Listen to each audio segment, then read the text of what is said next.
It's a wonkavator. An elevator can only go up and down, but the wonkavator can go sideways and slant ways and long ways and back ways and square ways and front ways and any other ways that you can think of. It can take you to any room in the whole factory just by pressing one of these buttons. Go ahead, Charlie. Me? There it goes. Hold on tight. I'm not exactly sure what's going to happen. Faster. Sideways and slantways and long ways and backways and sideways. What's up, everybody? Tuga here, and I'm gonna talk about 3 things today. And first off, I'm gonna have an intro. We already saw it actually. So tell me what you think about the intro, and some should I include in every video. Something new I'm trying to maybe do for the channel. You know, maybe trying to like evolve the channel a little bit.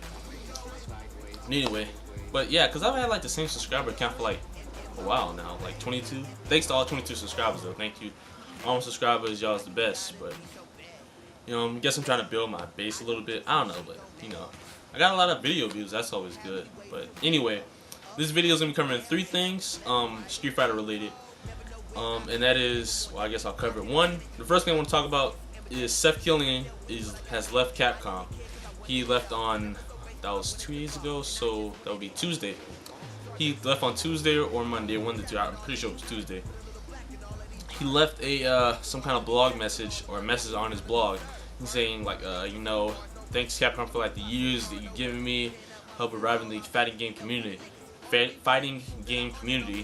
excuse me.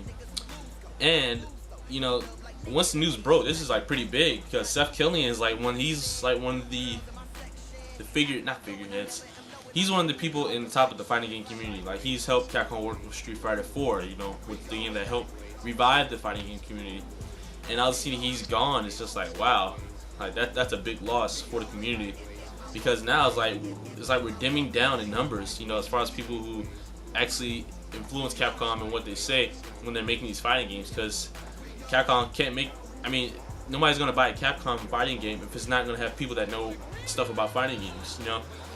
You're not gonna have the director from Portal trying to make a Street Fighter 5. Nobody's gonna, I mean, people are gonna buy it, but it's not gonna be good, obviously, you know.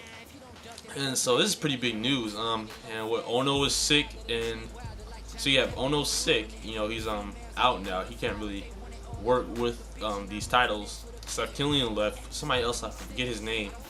I don't know, but it's just been there's like another guy. I don't know. But people have been leaving the fighting game community, not fighting game, Capcom.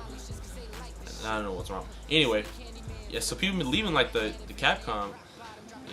People have been leaving Capcom, and you know, Seth Killian gone is just kind of left everybody a buzz. Like, oh, you know, people wondering like what caused it. Did he leave on his own? Or did not Capcom? Maybe he fired them, or a lot of pressure was put on him by Capcom, and he decided to leave it because, you know, Street Fighter X Tekken kind of didn't perform.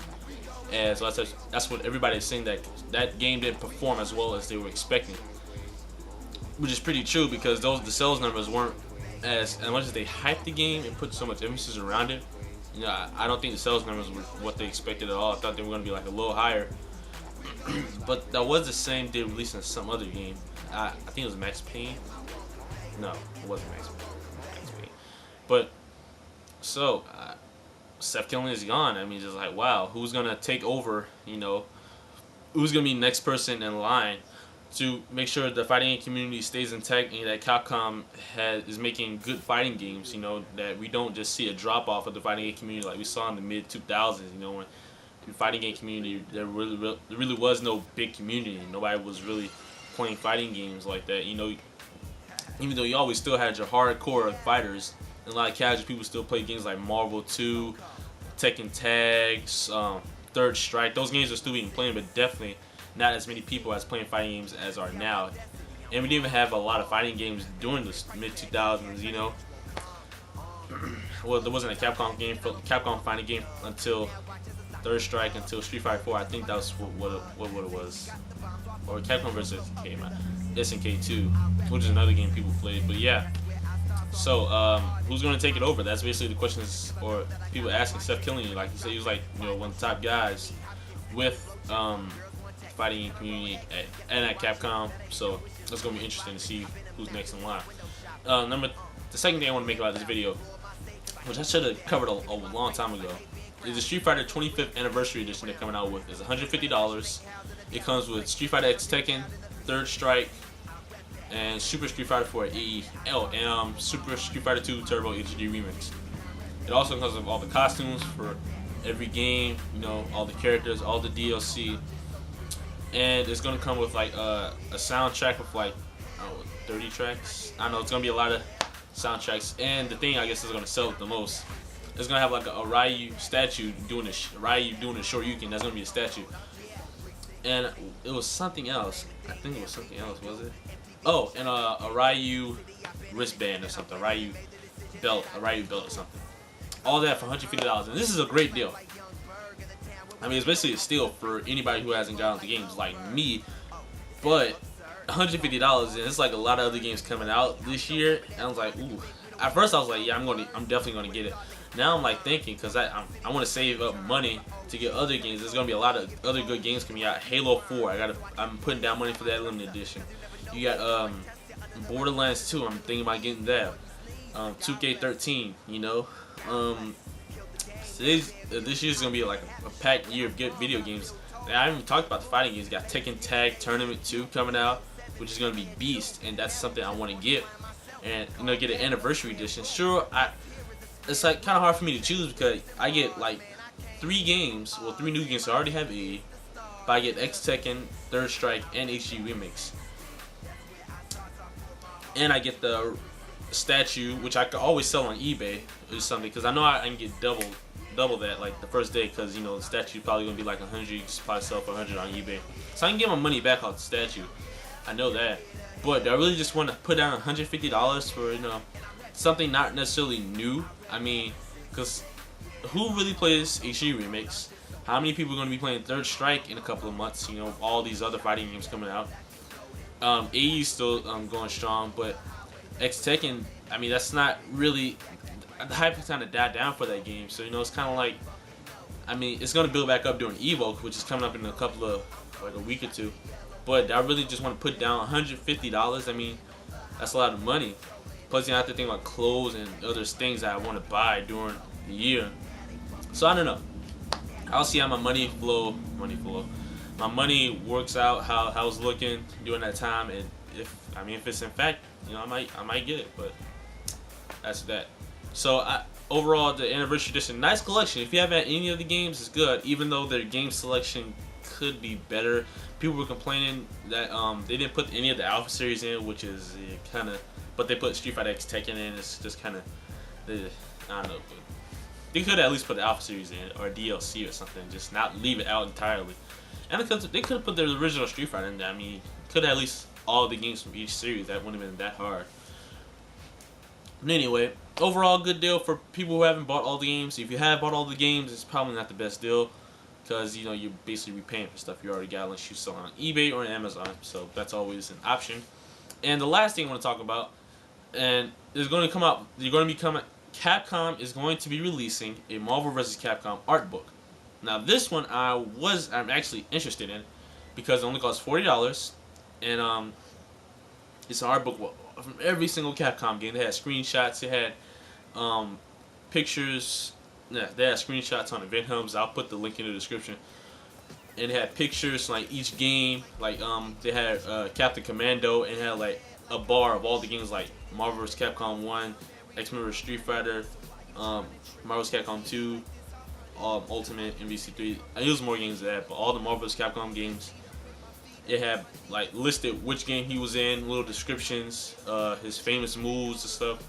And there's even some like exclusive artwork to this art book that I am interested in, because I'm a big fan of Marvel vs. Capcom.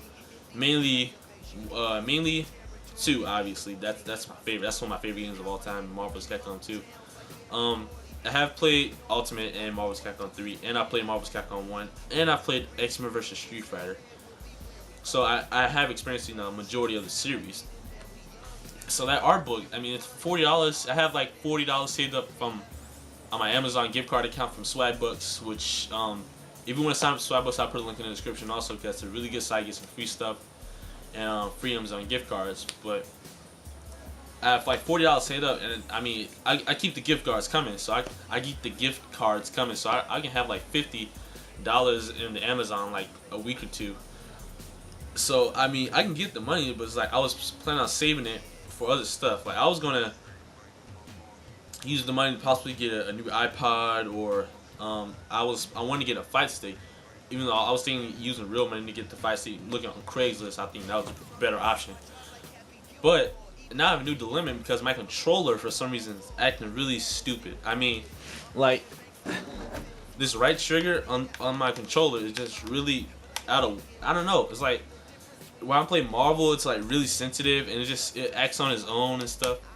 I don't even touch it and the assist will come out. In Halo, I was playing and it would just fire. I wasn't even touching it. It was just like, ugh. I have like the worst luck with controllers, I swear. One controller I had, like the right trigger wouldn't even work. It was just like, ugh. But yeah, I have like the very worst luck with controllers. So it's put me in like, I mean, I have one controller that's actually worked, but the analog stick is like really out of whack. Like the left analog stick is like really soft. It doesn't really, it's responsive, but like gets stuck in places. You know, it's not really smooth as it should be. But so I'm thinking, do I want to spend the $40 to get a new controller from Amazon, or do I kind of last with my controller that I have? I don't know, but that art book looks really nice. I'm thinking about getting it, and even because you can pre-order it now on Amazon. Like it says $40. Ooh, was it $40 or $35? Yeah, it was $40. But I was thinking, you know, a couple of weeks or a month, somebody would be selling it used for maybe $30 or $25. You know, the art book. You know, because the price, somebody's gonna sell it used, and the price is gonna be like, you know, $5, $10, $15 off the original price. So it's like, do I really want to put $40 right there to get it first and look at it when I can just wait, you know, and then get it later? But I'll see how everything works out, over the course of the summer, and how my Amazon stuff is Swagbucks stuff is working out. And that's pretty much it for this video. So I covered the 3 things I wanted to talk about. Seth Killian leaving Capcom. Put your thoughts on that. What do you think is going to happen at Capcom? What do you think is going to happen to the fighting game community? Who do you think should step up? 25th anniversary. Tell me in the comments, are you getting it? If so, why? If not, why not? And the same thing for the art book. If you're getting it, tell me what your thoughts on it. If you see it, what do you think about it? So that's pretty much it for this video. Tell me, like I said, tell me what you think in the intro that I'm going to put in. And yeah, remember to comment below. And too good. I'm out. Oh, wrong side.